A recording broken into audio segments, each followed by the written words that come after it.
하박국서 1305페이지 3장 17절 말씀입니다. 비록 무화과 나무가 무성치 못하며 포도나무에 열매가 없으며 감람나무에 소출이 없으며 밭에 식물이 없으며 우리의 양이 없으며 외양간에 소가 없을지라도 나는 여호와를 인하여 즐거워하며 나의 구원의 하나님을 인하여 기뻐하리로다. 주 여호와는 나의 힘이시라.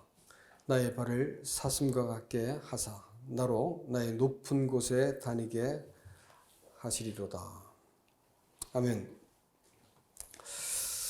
여러분, 이 하박국서라고 하는 책은 놀라운 책입니다. 왜냐하면 성경이 이렇게 중요하고 비중이 많을수록 다른 성경에서 인용을 하는 법인데, 이 성경 말씀은, 이 하박국서는 여러 성경에서 인용이 되어지는 그야말로 이 아주 중심이 되는 그런 책 중에 하나다, 이렇게 말씀드릴 수 있겠습니다. 특별히 로마서 1장 17절 말씀에서 본문을 인용하는데, 나의 의인은 오직 의인으로 말미암아 믿음으로 말미암아 살리라, 이렇게 하박국이 한 말을 이 로마서에서 바울이 인용을 합니다. 그리고 로마서의 그 주제가 바로 그 말씀이 되는 거죠. 그리고 종교개혁을 일으켰던 루터가 이 말씀을 읽다가 무릎을 치고 그 해묵은 종교 생활을 떨쳐버리고 변화가 일어나게 만든 것도 바로 하박국이 한 말이었습니다. 그래서 이 하박국서에는 아주 특별한 표현들이 많이 있지만 오늘은 한 두 가지만 제가 교제하고 싶은데, 그 중에 하나가 바로 오늘 읽은 본문이고요.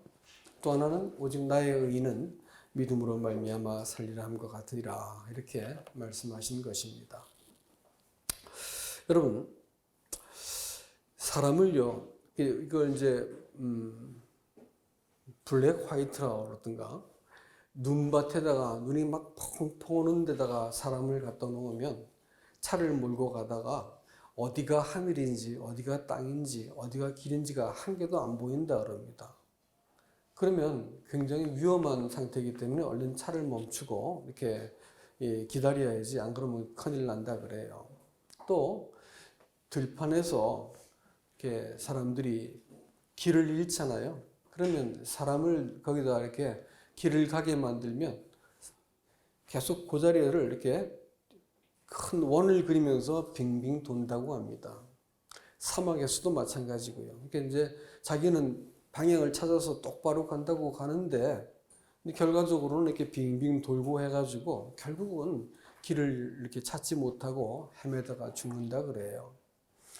여러분, 삶이라고 말하는 그것을 우리가 먹고 자고 깨고 일하고 다시 피곤해서 쓰러져 자고 일어나서 또 밥 먹고 가서 일하고 또 피곤해서 자고 또 깨고 이러기를 우리가 수없이 반복하면서 지금까지 살아왔잖아요. 또 세상에는 정보가 넘치고 넘쳐가지고 이제는 무엇을 더 듣고 알고 배워야 될지 알 수 없을 만큼 정보의 홍수입니다. 무엇을 위해 살아야 되고 어디로 가야 되고 인생을 어떻게 가늠하고 방향을 정할지를 사람들은 잘 모른 채 그냥 삶을 반복합니다. 마치 길을 잃은 사람과 같이 그 자리를 빙글빙글 돌면서 그 똑같은 삶을 어제가 오늘 같고 오늘이 내일 같은 삶을 반복하며 그저 연명하고 있습니다. 하루를 살고 힘겹게 삶을 정리하고 집으로 돌아와서 또 내일을 기약하고 사는데 옆에서 객관적인 눈이 되어가지고 학생들은 학생대로, 직장인은 직장인대로 도대체 왜 저렇게 열심히 살아야 되는가라는 의문이 들 때가 있을 정도입니다. 왜 저렇게 열심히 살아야 되는 것이지? 무엇 때문에? 또 저렇게 살아서 어디로 가는 건데? 이런 질문 혹시 해본 적 있으세요? 그렇게 열심히 사는데 도대체 왜 그렇게 사는 것이냐? 아까 우리 정성호 교수님 찬송을 제안하실 때 그 찬양이 이렇게 마음속에 닿았어요. 하늘 가는 밝은 길이 내 앞에 있으니. 사람들이 살아가는 길은 죽는 길만 남았습니다. 영원한 멸망으로 또 영원한 형벌과 심판 있는 자리로 가는 것밖에 안 남지만 성도에게는 하늘 가는 밝은 길이 있다고 성경은 우리에게 말씀해 주고 있습니다. 여러분, 신앙생활이라고 말하는 그것이 죄로부터 구원을 받았고 또 내가 하나님 자녀가 되었고 다 좋은 이야기입니다. 그러나 말이죠, 신앙생활에서 가장 결정적인 것을 한 가지를 놓칠 수가 있어요. 그것은 목적입니다. 왜 사는가? 나는 이 땅에 왜 살아야 되는가? 대학을 들어가는 아이들한테 물어보죠. 무슨 과냐? 왜 그 과를 선택했냐? 이렇게 물어봅니다. 아이들이 대답이 여러 가지죠. 사람들에게 왜 사는가? 무엇 때문에 사는가라고 하는 이 목적이 명확하지 않은 채 인생을 사는 그것은 그저 지루한 삶의 반복일 뿐입니다. 그렇게 고단하게 삶을 사는데 왜 사는가라는 것을 묻지 않고 사는 그것은 정말로 그냥 살아버리는 것이고요. 인생이 참 초라해지고 부끄러워지는 것입니다. 살면서 최소한 사람들은 질문이 생겨야 됩니다. 내가 왜 이러는 것이지? 왜 사는 것이지? 무엇 때문에 살아야 되는 것이야? 내 인생을 걸고 이렇게 수고롭게 사는데 나는 무엇 때문에 사는 것인가? 이런 질문 해보셨습니까, 여러분? 하박국은 바로 그 질문을 던졌습니다. 하박국이 삶에서 일어나는 충돌과 모순을 바라보면서 하나님 앞에서 의문이 생긴 거예요. 도대체 왜 이런 것이지요? 하나님께 물었습니다. 하나님이 이 가장 본질적인 질문에 대해서 대답을 하면서 하나님의 본심을 말씀해 주신 것이기 때문에 아마 이 성경이 이렇게 귀한 성경일 겁니다. 우리는 이 질문을 오늘 함께 잘 생각해 볼 수 있기를 원하는 마음이 있습니다. 먼저 하박국은요, 최소한 하나님의 백성이라면 이렇게 살아서는 되는 게 아니잖아요 라는 의문이 있었습니다. 부조리와 모순과 거짓과 또 폭력과 분명히 그래서는 안 되는 그런 삶이 용인이 되어지고 악인이 또 잘 되고 하나님은 그런 악인에 대해서 침묵하고 계시고 도대체 이런 부조리를 내가 언제까지 보고 살아야 됩니까? 이 얘기를 그 하박국은 하나님께 되묻고 있는 것이죠. 그러고 나서 묻고 그냥 지나가는 게 아니라 내가 망루에 서서 여호와께서 내게 뭐라고 말씀하신지를 내가 들어야 되겠다라고 하면서 작정을 하고 그냥 망루에 올라가서 하나님 앞에서 주님 대답해 주십시오. 대답해 주지 않으면 제가 더 이상 이 인생을 이렇게 살아가는 것이 무의미하고 힘들어서 못 살겠습니다. 이렇게 말하는 거였어요. 그때 말이죠. 하나님께서 이 하박국에게 말씀하십니다. 뭐라고 말씀하세요? 망루에 있지 말고 내려와라.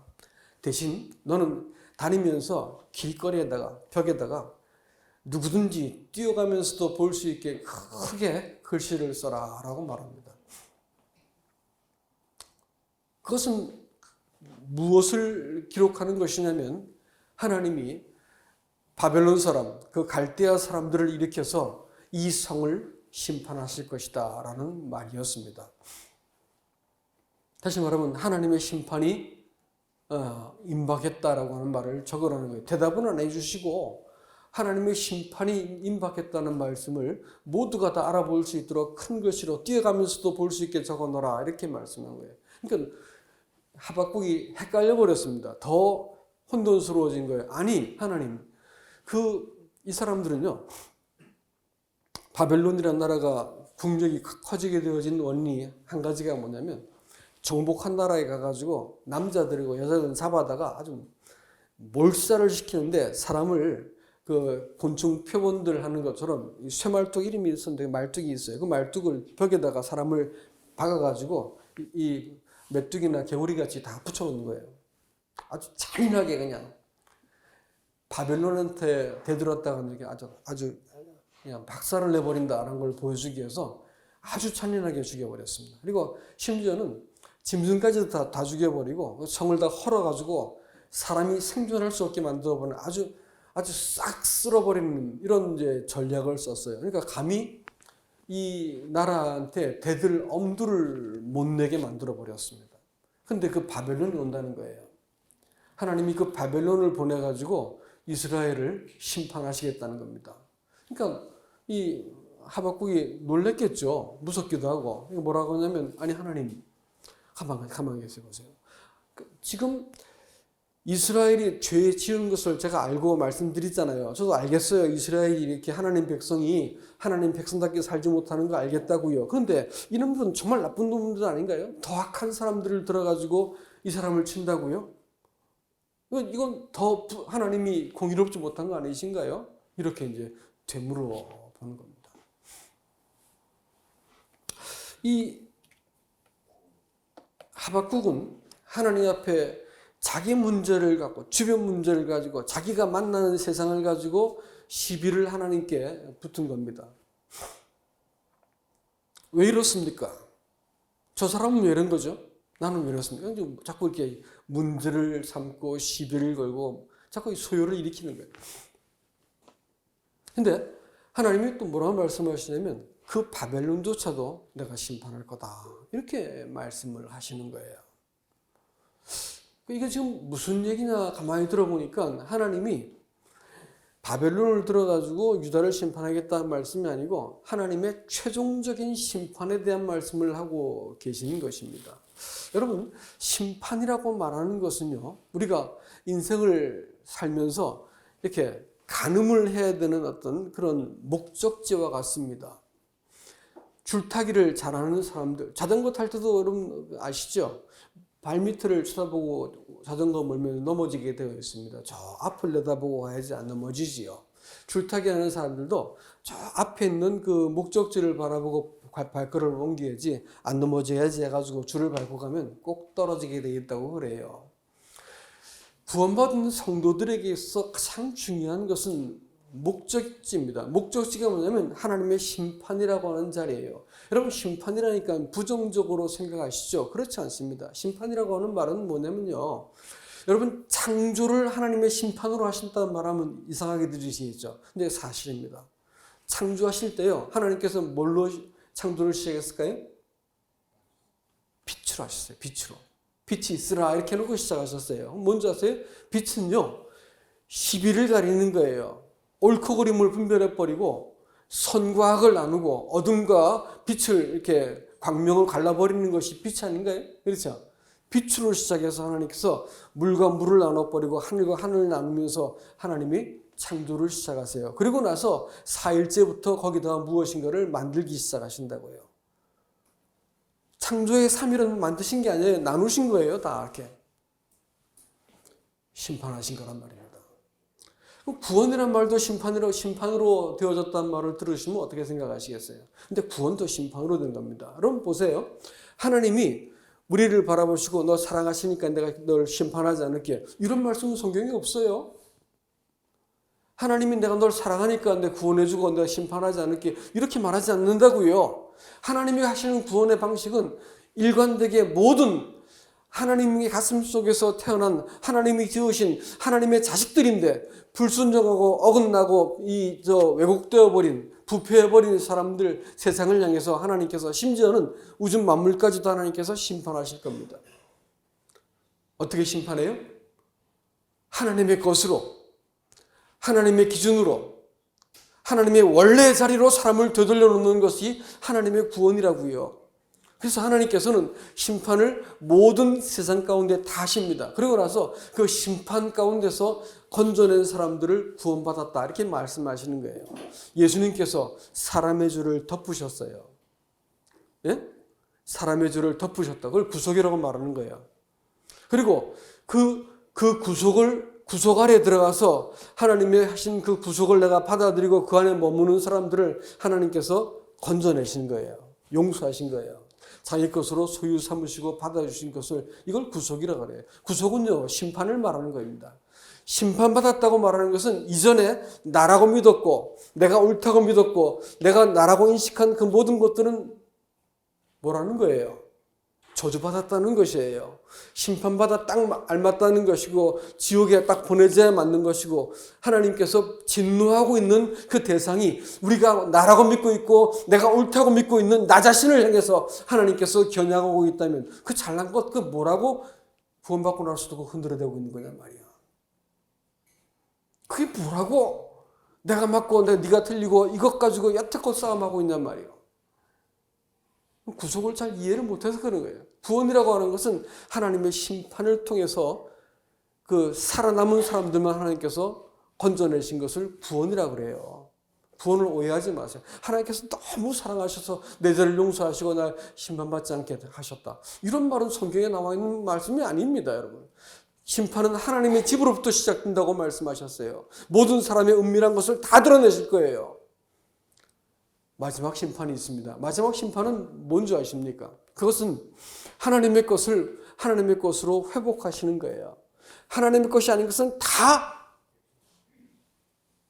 방주 안에 들어가지 못한 것이 다 물속에 잠긴 것처럼 하나님의 것이 아닌 것들은 다 불타버릴 것입니다. 하나님의 심판 아래 던져질 것이라는 거예요.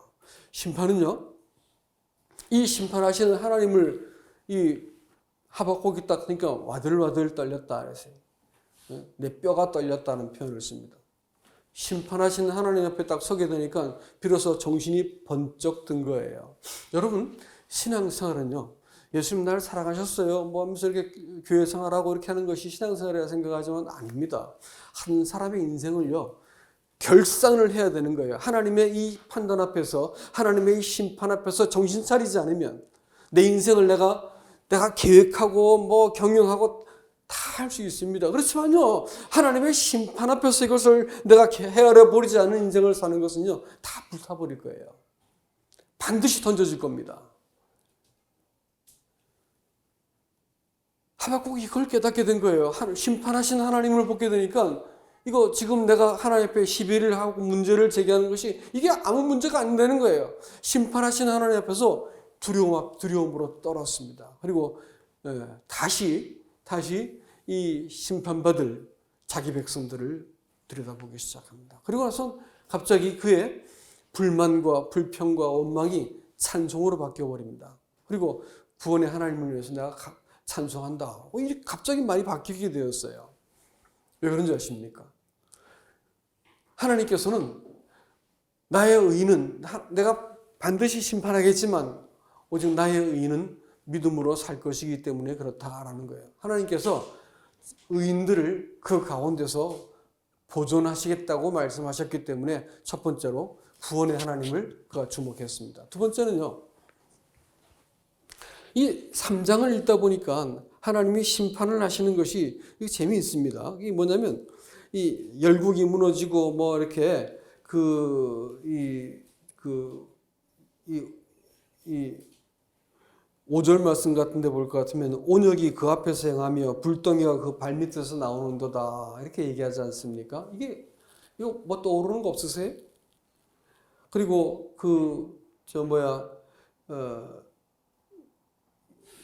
이 9절 말씀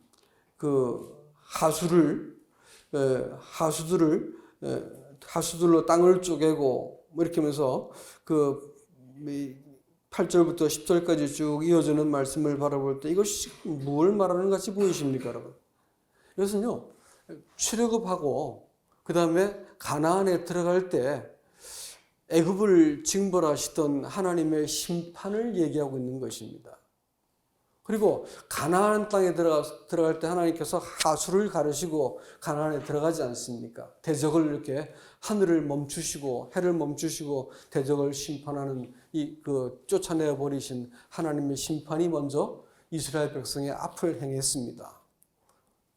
이게 지금 무슨 이야기를 하는 것이냐면요, 하나님이 세상에 심판을 행하신다라는 말씀은 그것은 다른 말로 얘기하면 자기 백성에게는 무엇을 의미했을까요? 구원을 의미하는 것이었습니다. 그들에게는 심판이었지만 그들이 심판받을 때 자기 백성들은 승리를 얻고 거기서 구출을 받은 것을 여러분 기억하실 것입니다. 그러고 났더니 가만히 생각하니까 내가 무조건 두려워할 일이 아니구나라는 것을 알게 되어지고 하나님의 심판 앞에서 비로소 이렇게 하나님을 찬송하는 것으로 바뀌게 되는 것을 알 수 있습니다. 여러분, 나의 의인은 오직 믿음으로 말미암아 살리라 함과 같으니라 이렇게 바울이 말을 했고, 오늘 하나님은 하박국의 입을 통해서 나의 의인은 믿음으로 살리라 이렇게 얘기했습니다. 이것이 무슨 뜻인지에 대해서 다시 한번 살펴보기를 원하는 것입니다. 이거 두 가지 의미가 있습니다. 나의 의인은 믿음으로 말미암아 살리라 이렇게 말했을 때 믿음으로 산다라는 말이 두 가지 의미가 있습니다. 첫 번째 의미는요. 믿음으로 산다 이렇게 표현할 때 그 말을 다르게 그 영어 성경에서는 그 난하주에는 이렇게 나와 있습니다.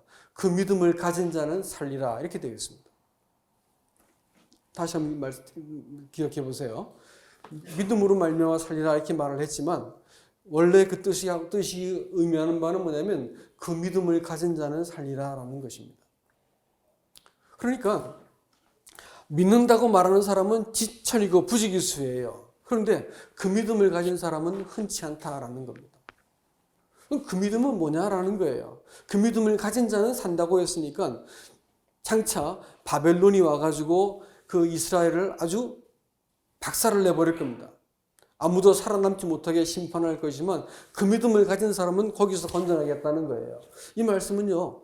그 이스라엘을 향해서 하는 것이 아니고 나중에 자기 백성들을 향해서 할 때였으니까 마지막 시대입니다. 마지막 시대에도 그 애굽에서 행한 것처럼 똑같은 여러분 일곱 나팔 일곱 대접 심판 볼 것 같으면 애굽에서 행한 심판의 재현인 것 혹시 아십니까? 잘 보시면 계시록을 보면 그렇게 되어 있어요.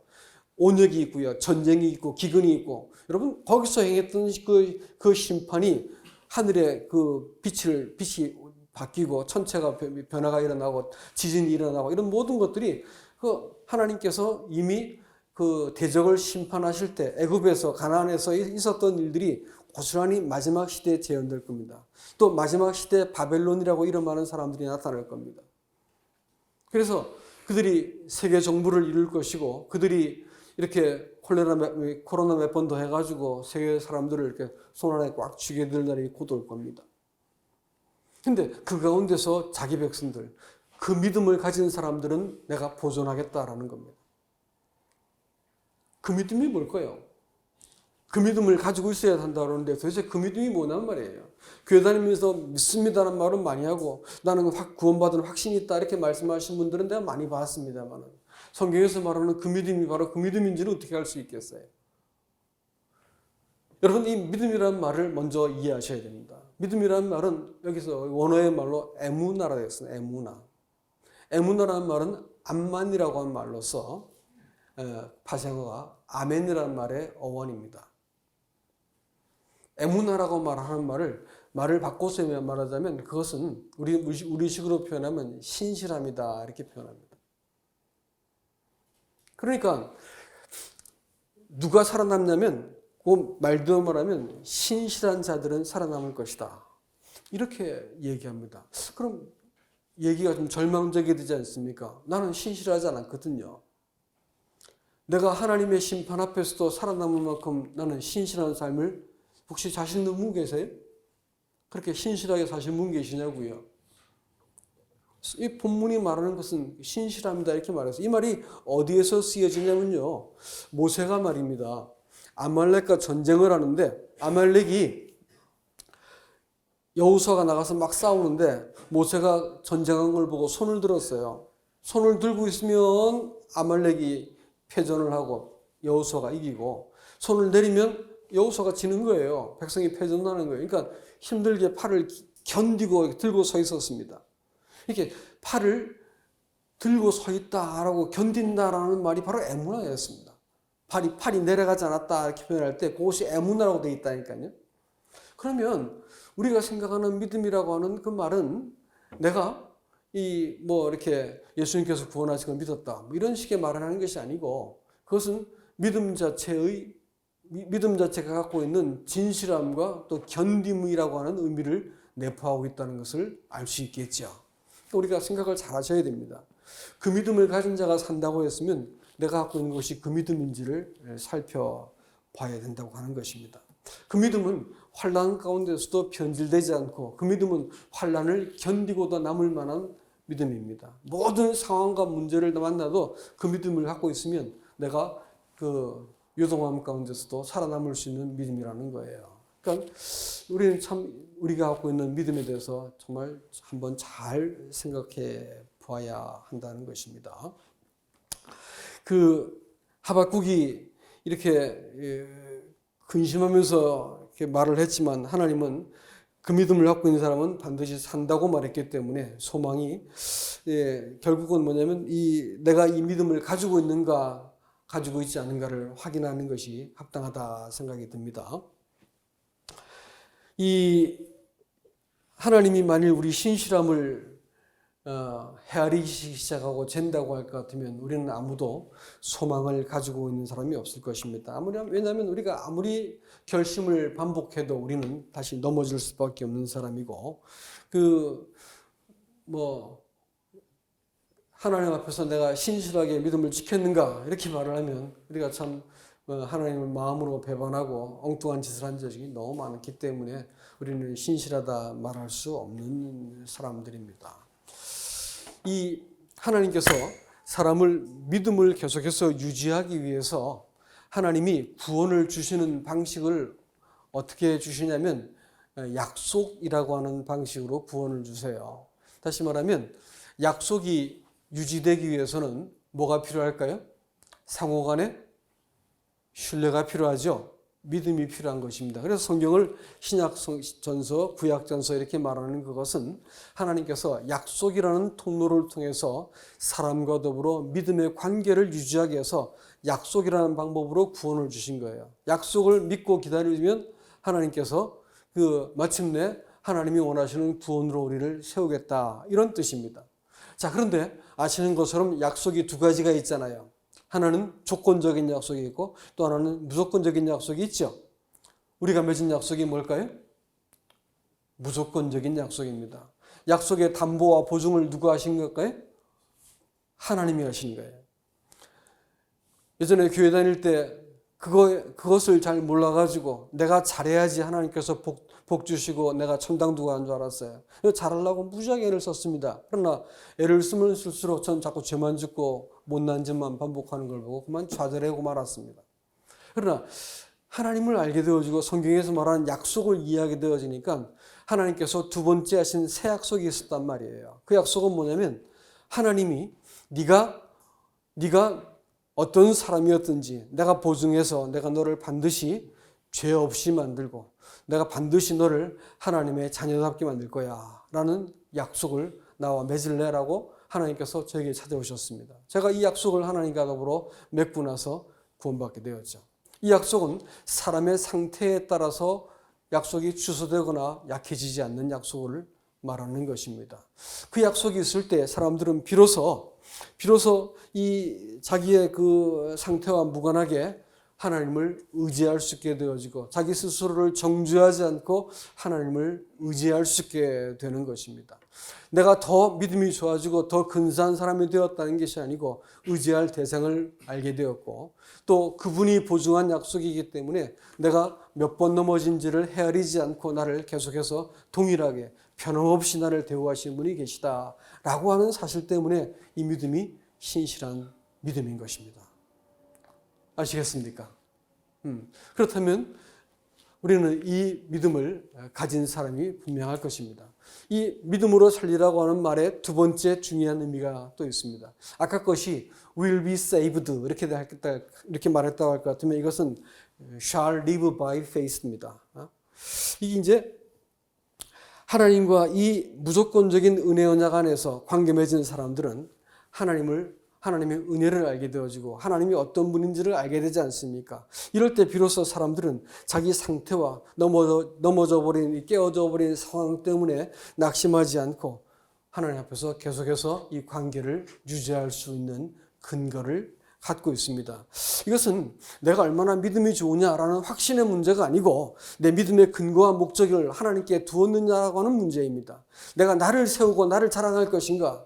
나를 강하게 만들 것인가? 아니면 하나님이 강하시고 그분이 완전하시고 또 그분의 구원이 흠이 없기 때문에 내가 그분을 의지할 것인가라는 문제입니다. 근거를 어디에 두는가라는 거예요. 수많은 종교인들이 열심을 가지고 자기를 세우려고 하고 있지만 그것은 결국은 망할 믿음들입니다. 그러나 자기는 늘 온전하지 못하지만 완전하신 하나님과 그 약속과 구원 안에 나를 부르셨기 때문에 내가 온전합니다 라고 말할 수 있는 사람은 자기 상태와 무관하게 하나님 옆에 나아갈 수 있게 된다고 하는 것입니다. 그래서 이 19절에서 하박국은 이렇게 말합니다. 주 여호와는 나의 힘이시라.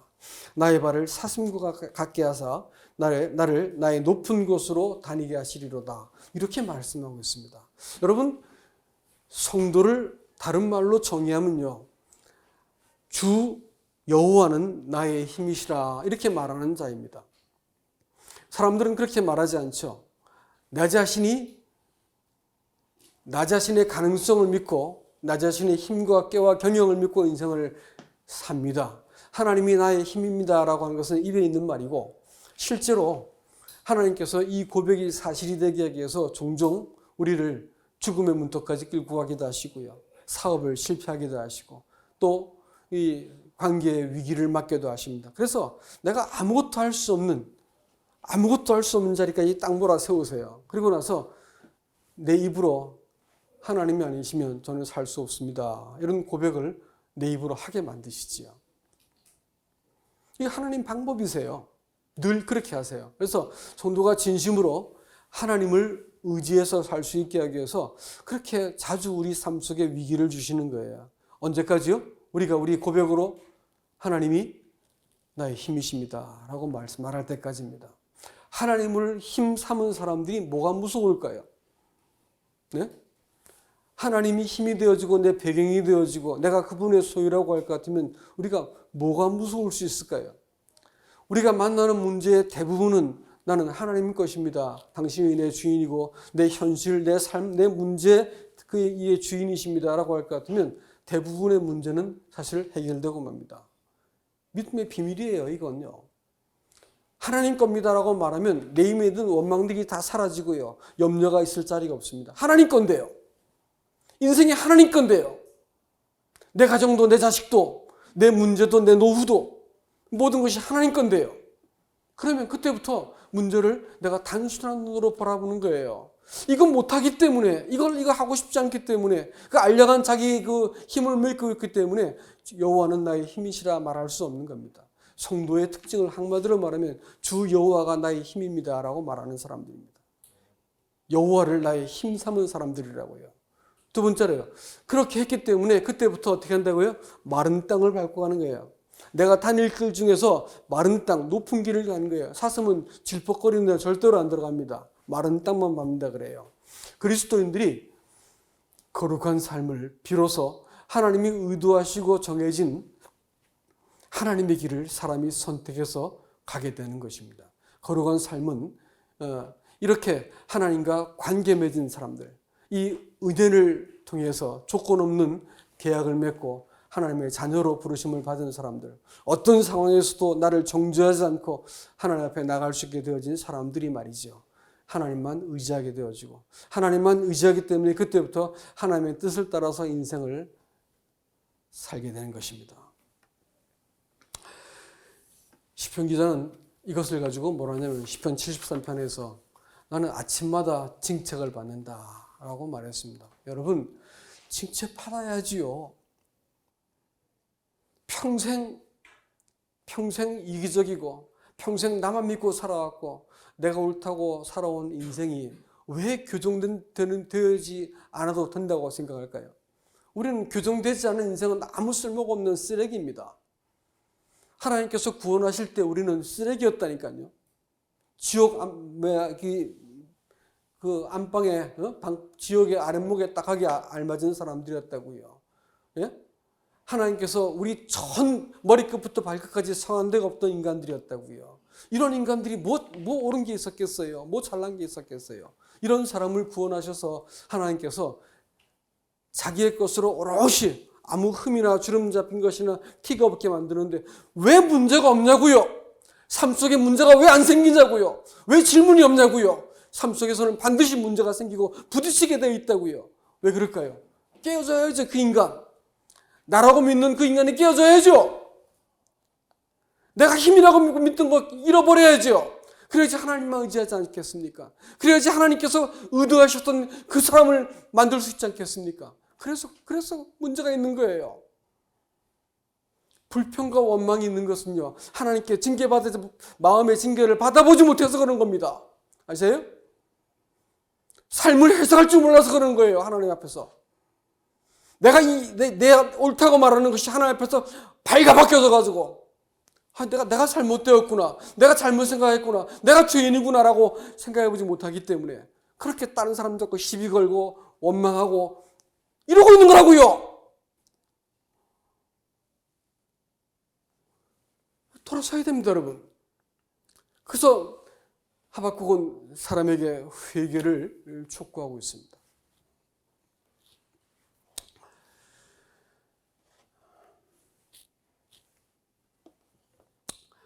여러분, 말씀을 좀 맺겠습니다. 이 신앙생활은요, 관점이 바뀌지 않으면 평생 곤경을 속에서 이 괴로움을 반복하다가 죽게 되어 있고, 나중에 아주 비참한 종말을 맞을 수 있고, 내가 의도하지 않았던 영혼을 대면할 수도 있다는 것을 기억하시기 바랍니다. 신앙생활은 관점부터 바뀌어야 될 문제입니다. 이 창조가 심판과 연결되어 있다고 말씀하시고 빛을 지음으로 시작했다고 말했기 때문에 여러분, 신앙생활은 내 생명이 하나님 것입니다라고 하는 주권을 인정하는 것부터 시작해야 됩니다. 아니면 예수 믿었더니 손해였어. 내가 왜 믿어? 우리 집은 예수 믿고 나서 불행해졌어. 예수 믿기가 재미없네. 여기는 즐겁지가 않아. 뭐 이러는 거예요. 그래가지고 마치 자기한테 무슨 권리가 있는 것처럼 생각을 하는 거예요. 우리는 그런 권리를 아무도 갖고 있지 않습니다, 여러분. 아세요? 우리가 구원받을 때 영원한 멸망에서 구원받을 때 우리는 그런 권리를 갖고 있지 않았습니다. 주권을 하나님 것으로 인정할 것 같으면 내가 지금 만나고 있는 사람들, 당면한 문제들, 속한 자리, 보내심을 받은 그 자리에서 하나님의 뜻을 구하고 그분의 도움을 청하는 것이 신앙인 것이지, 이걸 원망하고 시비하고 비틀고 자기 방식대로 무엇을 자꾸 바꾸려고 들고 자꾸 계속해서 문제를 일으키는 거예요. 계속해서. 아직까지 신앙이 뭔지를 이해를 못한 거죠. 창조가 아니라는 거예요. 새 창조가. 죄사함 얻는 방법을 깨달은지 모르겠지만 마음속에서 마음이 새로워지지 않았다는 거예요. 굳고 모진 마음이라는 거예요. 분리가 되지 않았다는 거예요. 구속도 마찬가지로 했잖아요. 구속은 이제 내가 하나님의 소유입니다라는 것을 고백하는 것이 구속이에요. 구원받았다는 것은 하나님께서 구속, 값주고 사셨기 때문에 내 입으로 뭐라고 말해야 돼요? 하나님의 소유입니다 말할 때 구속이 딱 계약이 종결되는 거예요. 아시겠어요? 죄사함을 깨달은 게 구원이 아니고요. 예? 그분이 주인인 것을 내가 받아들이고 내가 거기에 대해서 내가 당신 것입니다라고, 당신이 내 통치자입니다라는 것을 내가 딱 인정을 할 때 계약이 성립이 되는 겁니다. 구원받은 그 믿음을 가진 사람들은요, 최소한 창조에 관한 생명이 하나님 겁니다라고 내가 고백하는 사람들이란 말인 것을 알 수 있습니다. 이게 안 돼 있기 때문에 신앙생활이 그렇게 막말로 구질구질한 거예요.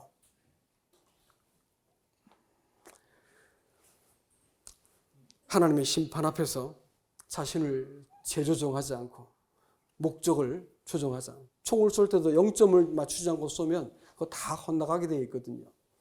하나님 앞에서 인생을 하나님의 심판 앞에서 자기를 헤아려보고 자기의 인생의 길과 직업과 내 삶의 어떤 방향들을 살펴보지 않고 살아가는 것은 다 사실은 싸구려 인생입니다.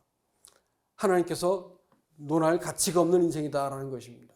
하나님께 삶은 살수록 죄를 얹고 사는 것이다라는 것을 기억하시기 바랍니다. 심판이라는 말이 여러분 의라는 말인 거 혹시 아세요? 미슈파트라고 하는 것이 저지먼트입니다. 심판이란 말이 의라는 말이에요. 누구의 의냐는 것이지 문제는. 하나님께서 나를 처음 구원할 때는 선물로 나를 보존하시고 용서하시고 하나님 것 삼았어요. 오늘 제데크라 부르잖아요. 근데 그 심판은 그 선물로서 주신 구원은 어디로 데려가기 위함이라고요? 미슈파트입니다. 하나님의 심판 앞에 들어가기 위한 거예요. 그래서 하나님 것으로 온전하게 재조정되고 온전하게 그 안에 머물게 하기 위한 하나님의 마지막 하나님의 일이 뭐냐면 심판인 거예요.